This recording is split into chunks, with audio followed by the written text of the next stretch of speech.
Okay, first thing I wanted to say is thanks to Ren Spacey for the excellent thumbnail. Did a great job, bro. Zen mains for life and all that. Anyway, the whole point of this video is that I finally got around to seeing Avengers, Purple Spaceman, and the Edgy D&D party. Everyone else did. I enjoyed it, like everyone else did. But one of the things that I thought was interesting was how much Infinity War just like flipped off all of the, I'm going to refer to them as happy, bright Marvel Universe fans, or Marvel Cinematic Universe fans. Just to define what I mean by happy, bright real quick is after the movie The Dark Knight came out, movie The Dark Knight was excellent, had a lot of influence, both critically, culturally, and, in other superhero films. But one of the common complaints with it was that it was too quote unquote dark. It was too dark and like too edgy, and people just want superheroes to be fun, colorful, and lighthearted. I mildly disagree with this. I think The Dark Knight definitely had its depressing moments, but I think it was very much an overall sort of humanity fuck yeah sort of movie. Just look up the scene with the Joker, the bombs, and the two boats, and you'll be totally inspired to go out and be an excellent person. It's not as dark as people say.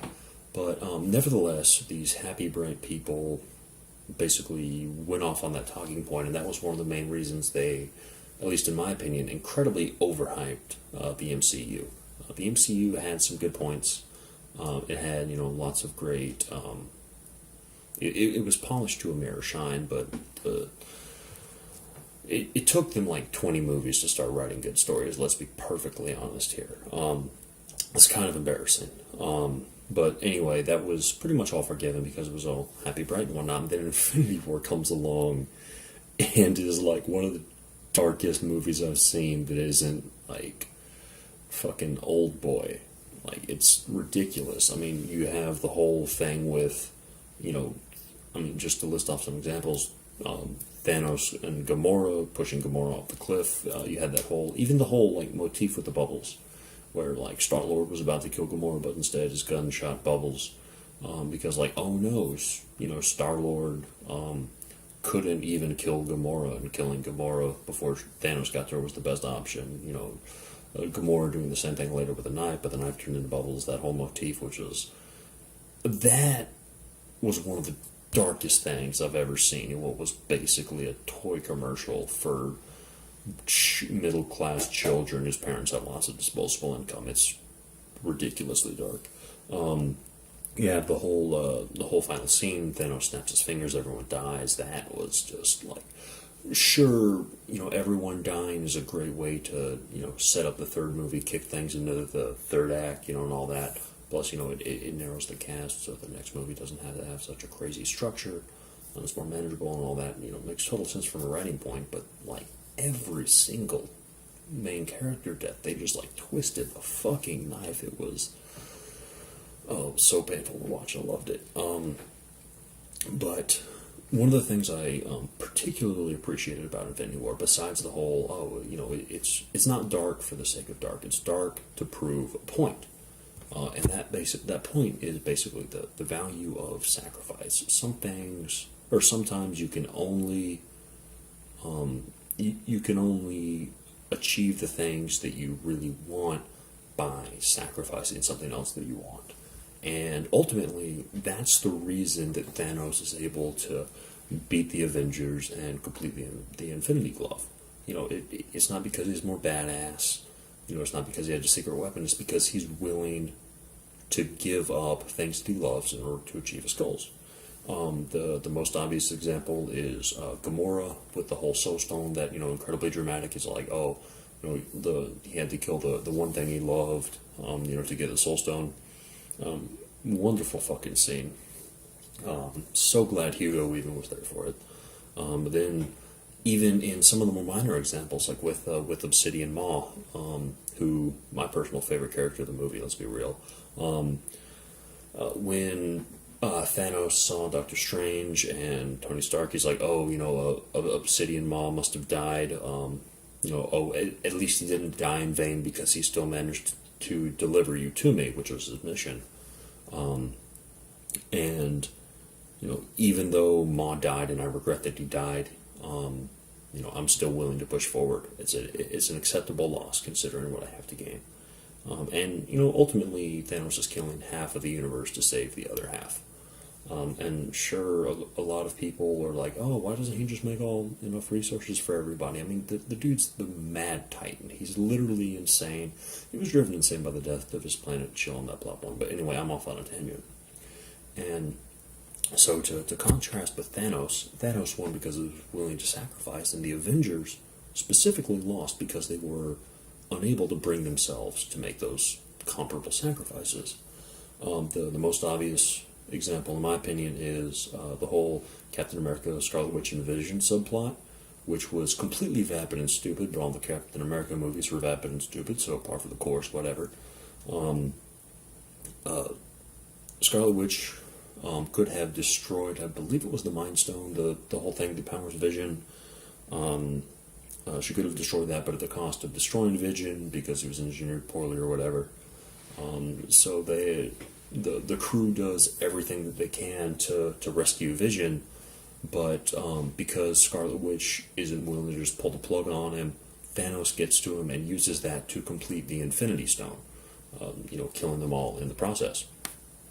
So, and also you have Doctor Strange. Doctor Strange gave Thanos the Time Stone, the Eye of Agamotto, to keep him from killing Tony Stark.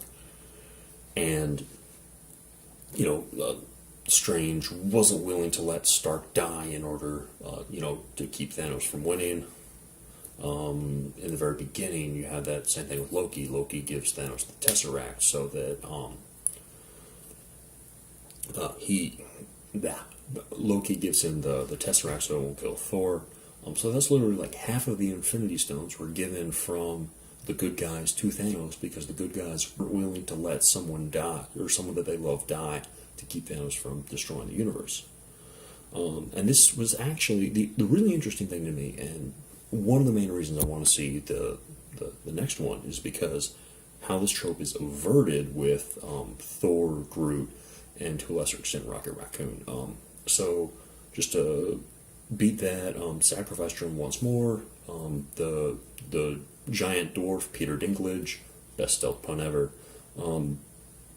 The reason Thanos has the Infinity Gauntlet was because Peter Dinklage wasn't willing to sacrifice, the lives of him, all his friends in the Forge. So he gave all that stuff up he wasn't willing to give that up, and he made Thanos the Gauntlet. So hammering that theme home there. But Thor is actually willing to he's willing to potentially die in the process of making that axe, Mjolnir 2.0, because he has to hold the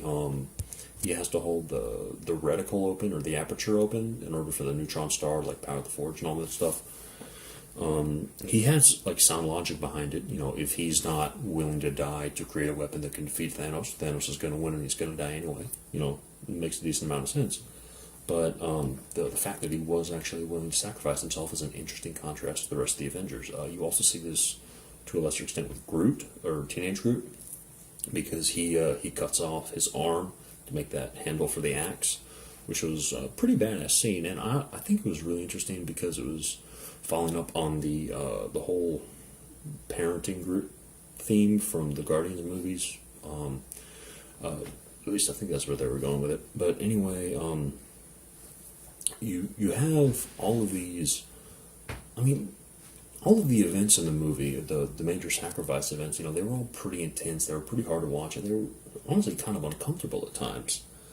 But I think what makes Infinity War the 5-star movie that it is, and it's one of the 2 5-star movies in the MCU. Fight me on this.